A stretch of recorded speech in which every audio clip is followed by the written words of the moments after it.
Hello everyone, welcome you all on your own channel the Sankhyan studies. आप सब लोगों का एक बार फिर बहुत बहुत स्वागत है आपके अपने चैनल द सांख्यान स्टडीज़ में। रिसर्च मेथडोलॉजी की सीरीज़ में हमने लास्ट लेक्चर में डिस्कस किया था various sources of data collection and various methods of data collection. वहाँ पे हमने डिस्कस किया था प्राइमरी सोर्सेज डाटा कलेक्शन के क्या हैं, या प्राइमरी मेथड्स, प्राइमरी डाटा को कलेक्ट करने के मेथड्स क्या क्या हैं, या सेकेंडरी सोर्सेज कौन कौन से, और सोर्स उनको उनसे डेटा कलेक्शन के लिए जो हम वेरियस मेथड्स यूज़ करते हैं वो कौन कौन से, वो डिस्कस किया था। एक जनरल ओवरव्यू लिया था डिफरेंट मेथड्स का। अब हम क्या करेंगे, डिटेल में वन बाय वन एक एक मेथड को डिटेल में स्टडी करेंगे, ठीक है। उसकी डेप्थ स्टडी रहेगी इसमें। आज का जो वीडियो बेस्ड है वो है observations method of data collection. कि ऑब्जर्वेशन क्या होता है, क्या इसके फ़ायदे हैं, क्या नुकसान हैं, ऑब्जर्वेशन मेथड में किस तरह से डेटा कलेक्ट किया जाता है, और कौन कौन से टाइप का जो है वो ऑब्जर्वेशंस होता है रिसर्च में, ठीक है। इसी के ऊपर हमारा वीडियो आज का जो बेस्ड होगा। वीडियो स्टार्ट करने से पहले आप लोगों से रिक्वेस्ट होगी कि हमारे YouTube channel the Sankhyan studies को जो है आप सब्सक्राइब कर लें और बेल आइकन को हिट कर लें, ताकि आपको हर आने वाले लेटेस्ट वीडियो की नोटिफिकेशन इंस्टेंट मिल जाए। हमारे फेसबुक और इंस्टाग्राम पेज को लाइक करें और फॉलो करें। बात करते हैं ऑब्जर्वेशंस की। ऑब्जर्वेशन क्या होता है? ऑब्जर्वेशन एक ऐसा मेथड है डाटा कलेक्शन का जिसमें जो इन्वेस्टिगेटर होता है, जो रिसर्चर होता है, वो फिनोमिना को, वो एनवायरनमेंट को, जो उसने रिस्पोंडेंट, जो सैंपल, जो एलिमेंट, जो सिनेरियो उसने मतलब जहाँ से उसको डाटा चाहिए, उसको ऑब्जर्व करता है, क्लोजली मॉनिटर करता है। मैनुअली भी कर सकता है with the help of observational devices such as camera, recorder etcetera. उनकी हेल्प से भी जो है वो कर सकता है ऑब्जर्व। तो इन्वेस्टिगेटर का क्या काम रहता है, यहाँ पे जो रिसर्चर होता है उसका क्या काम रहता है कि वो फिनोमिना को, उस सिचुएशन को क्लोजली वॉच करेगा, मॉनिटर करेगा, और जो भी उससे ऑब्जर्वेशन उसकी रहेगी, जो भी वो चीज़ों को देखेगा, समझेगा, उसको वो जो है वो रिकॉर्ड करेगा with the help of various devices और मैनुअली। इसमें जो रिस्पोंडेंट्स हैं उनको, उनका एक व्यू होता है, उनको देखा जाता है, उनको ऑब्जर्व किया जाता है रिस्पोंडेंट्स को, जो कि हमारे एलिमेंट्स हैं, पॉपुलेशन एलिमेंट्स, जिनसे हमको डाटा चाहिए। अच्छा, मेन एडवांटेज क्या है इस मेथड की, क्या फ़ायदे हैं इस मेथड के?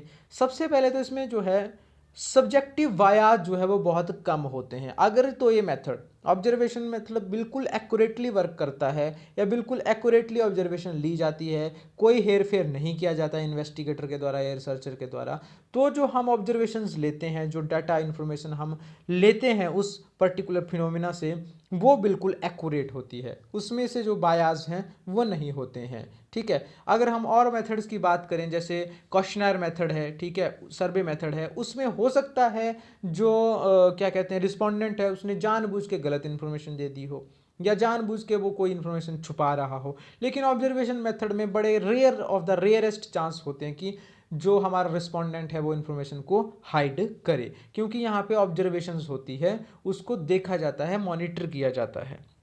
दूसरा जो इसका फ़ायदा है वो है ये जो ऑब्जर्वेशन मेथड है, इस मेथड से हम करंट जो डाटा है, करंट सिनेरियो जो है, उसको उसी मोमेंट पे ऑब्जर्व कर लेते हैं। ऐसा नहीं होता है कि जो इन्फॉर्मेशन हमें मिलती है वो पुरानी होती है, पास्ट इवेंट्स को नहीं ऑब्जर्व करते हैं, पास्ट डाटा इसमें इन्वॉल्व नहीं होता है। मतलब ऑन द स्पॉट हमें चीज़ें मिलती है, ऑन द स्पॉट जो है हम जो चीज़ हम फाइंड आउट करना चाहते हैं वो हमें ऑन द स्पॉट जो है वो मिल जाएगी। तीसरा जो सबसे इम्पॉर्टेंट इसका फ़ायदा है कि इसमें जो रिस्पोंडेंट होता है उसकी बिल के ऊपर डिपेंड करता है। अगर वो तो डाटा देना चाहे तो विलिंगली वो डाटा प्रोवाइड करवा सकता है, या उस सिचुएशन में आपके साथ पार्टिसिपेंट हो सकता है, या पार्टिसिपेट करने के लिए आपको अप्रोच कर सकता है कि हाँ, मैं इस ऑब्जर्वेशन के थ्रू जो है वो गो थ्रू हूँगा, मैं जाऊँगा और मैं करूँगा जो आप चाहते हैं करना, ठीक है।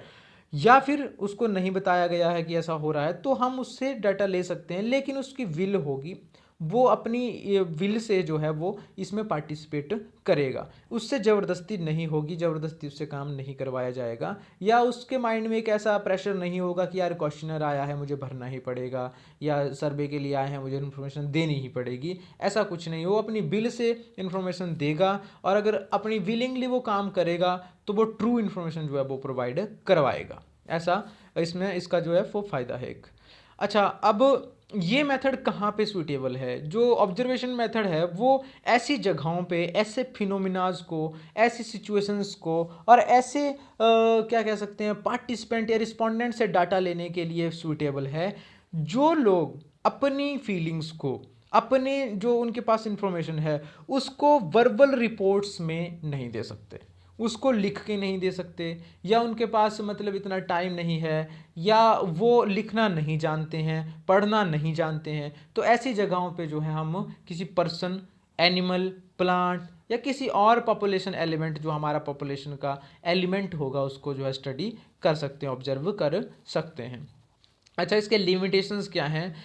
एक तो सबसे पहली बात, it is very much expensive. इसमें टाइम ज़्यादा कंज्यूम होता है, कॉस्ट ज़्यादा कंज्यूम होती है और एफर्ट ज़्यादा लगता है, इसलिए एक expensive method of data collection है ये। दूसरी जो इसमें बात आती है, इंफॉर्मेशन इसमें जो प्रोवाइड करी जाती है या जो मिलती है वो बड़ी लिमिटेड होती है, बहुत कम होती है। हो सकता है हम किसी फिनोमिना में जो है वो रिस्पोंडेंट को ऑब्जर्व कर रहे हों, लेकिन जो हम एक्टिविटी ऑब्जर्व करना चाहते हैं हो सकता है वो एक्टिविटी वो करे उस टाइम पे परफॉर्म या ना करें, या हो सकता है उस पर्टिकुलर टाइम पे नहीं, वो थोड़ी देर बाद परफॉर्म करेगा। तो इसमें ज़्यादा एक्सपेंसिव है, ये बहुत टाइम कंज्यूमिंग है और इसमें बड़ी कम इंफॉर्मेशन हमें मिलती है। तीसरा जो इसका डिसएडवांटेज है या लिमिटेशन है वो ये है कि इसमें और ज़्यादा जो फैक्टर हैं वो इन्फ्लुएंस कर सकते हैं, इम्पैक्ट कर सकते हैं हमारी स्टडी को, क्योंकि हम ऑब्जर्व कर रहे होते हैं। तो जो पार्टिसिपेंट है उसको तो शायद मालूम हो कि मुझे ऑब्जर्व किया जा रहा है या इस तरह का डाटा लिया जा रहा है, लेकिन उसके सराउंडिंग का जो एनवायरनमेंट है हो सकता है उनको पता हो ना हो। तो अगर ऐसा पता है या ना भी पता है तो उससे डिस्टर्बेंस क्रिएट होगी, क्योंकि हो सकता है बीच में कोई आकर के डिस्टर्ब कर दे हमारी जो रिसर्च चली है उसको। तो this is one of the limitation of this method. अब बात करेंगे कि इसके टाइप्स कौन कौन से होते हैं, किस किस तरह की जो है ऑब्जर्वेशंस होती हैं। सबसे पहले आता है structured and unstructured observation. Structured observation का क्या मतलब है कि जब हम, ठीक है, हमारे जो ऑब्जेक्टिव हैं रिसर्च के, जो हम काम करना चाहते हैं वो बिल्कुल केयरफुली डिफाइंड है, किस तरह से हमने काम करना है वो एक प्लान, एक ब्लूप्रिंट हमारे पास तैयार है। यूनिट ऑफ मेजरमेंट जो है ऑब्जर्वेशंस जो है वो हमने जो है वो डिजाइन करके रखी है, हमने तैयार करके रखी है। किस तरीके से, किस स्टाइल से ऑब्जर्वेशंस होंगी, ऑब्जर्वेशंस को रिकॉर्ड किया जाएगा, ऑब्जर्वेशंस की जो इन्फॉर्मेशन वो किस हिसाब से ली जाएगी, वो पहले से पूरा प्लान हमारे पास तैयार है। और सारी स्टैंडर्ड सेट कंडीशंस जो हैं वो ऑब्जर्वेशंस की, कि हम डाटा कैसे सिलेक्ट करेंगे, रिस्पोंडेंट्स जो है उसको क्या बोलेंगे, उसको किस तरह से रिएक्ट करना है, उसको हर एक चीज़ समझाई जाती है। पूरा सिस्टम जो है हमने जब एक स्ट्रक्चर्ड वे में तैयार किया होता है, that is called structured observations. अब बात करें अनस्ट्रक्चर्ड की, कि जब हमारे पास कोई भी ऐसा ढांचा तैयार नहीं है, कोई ब्लूप्रिंट नहीं है, कोई क्या कहते हैं इसको, मैप नहीं है, कोई स्टाइल नहीं है इसका ऑब्जर्वेशंस का, कोई मेथडोलॉजी नहीं है रिकॉर्डिंग की, कोई मेजरमेंट का यूनिट नहीं है, या कुछ एक चीज़ें हैं कुछ एक चीज़ नहीं है, सारी कुछ व्यवस्थित तरीके से जब हमारे पास कुछ नहीं है, लेकिन फिर भी हम फिनोमिना को जो है वो मॉनिटर कर रहे हैं, ऑब्जर्व कर रहे हैं, उसको हम अनस्ट्रक्चर्ड ऑब्जर्वेशंस बोलेंगे। फिर बात आती है दूसरा टाइप की, participant and non participant observations. Participant observations की बात करें तो उसमें क्या होता है कि जो आपका ऑब्जर्वर है, जो इन्वेस्टिगेटर है, जो रिसर्चर है, वो उस पर्टिकुलर फिनोमिना में पार्टिसिपेट करता है, और जैसा कि अदर पार्टिसिपेंट्स जिनको वो ऑब्जर्व कर रहा है उनको फीलिंग हो रही है, जिस चीज़ का एहसास उनको हो रहा है, जो उनका एक्सपीरियंस है, को वो ऑब्जर्वर जो है, जो आपका इन्वेस्टिगेटर है, रिसर्चर है, वो उस चीज़ को ऑब्जर्व करता है। फॉर एग्जांपल बोले तो जैसे एक मैच लगा है, मान लीजिए फुटबॉल का मैच, उसमें जो आपका कोच है वो भी प्लेयर्स के साथ खेलता है, तो जो एहसास जो है, जो प्लेइंग का जो फीलिंग्स हो रही है उन प्लेयर्स को, सेम फीलिंग जो है वो आपके कोच के जो है वो माइंड में हो रही है डेवलप, तो उसको हम बोलेंगे पार्टिसिपेंट ऑब्जर्वेशंस।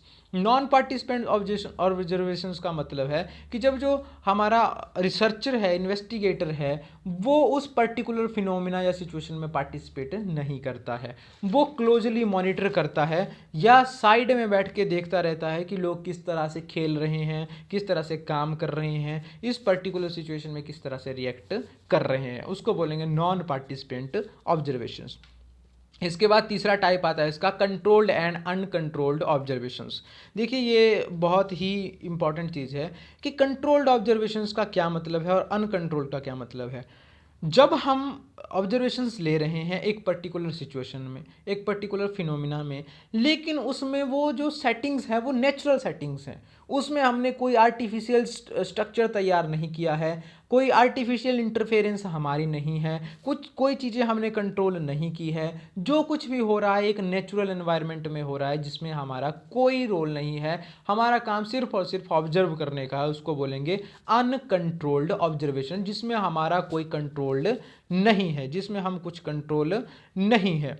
लेकिन जब हम एक प्री अरेंज्ड मैनर में पार्टिसिपेट कर रहे हैं, प्री अरेंज मैनर में जो है ऑब्जर्वेशंस ले रहे हैं, बिल्कुल एक स्ट्रक्चर्ड वे में काम हो रहा है, प्लानिंग के हिसाब से काम हो रहा है, और हमने एक फिनोमिना ऐसा तैयार करके रखा है, आर्टिफिशियल कंडीशंस तैयार करके रखी है, ठीक है, जिससे हम एक्स्ट्रा वेरिएबल जो हैं, हमारे जो बाहर के फैक्टर्स हैं वो इंटरफेयर नहीं कर सकते उस पर्टिकुलर सिचुएशन और फिनोमिना में, उसको हम बोलेंगे कंट्रोल्ड ऑब्जर्वेशन, जिसमें कि हमारा कंट्रोल है, जिसके ऊपर हमारा कंट्रोल है, इसको हम बोलेंगे कंट्रोल्ड ऑब्जर्वेशंस। ये थे जी type of observations, participant and non participating, controlled and uncontrolled observation, structured and unstructured observations. आज के इस टॉपिक में इतना ही। आई होप आपको वीडियो पसंद आया होगा। Thanks for listening, thanks for watching. Like करें अगर पसंद आया होगा वीडियो, कमेंट जरूर करें, सब्सक्राइब करें और शेयर करें द सांख्यान स्टडीज़ को, द सांख्यान स्टूडियो को।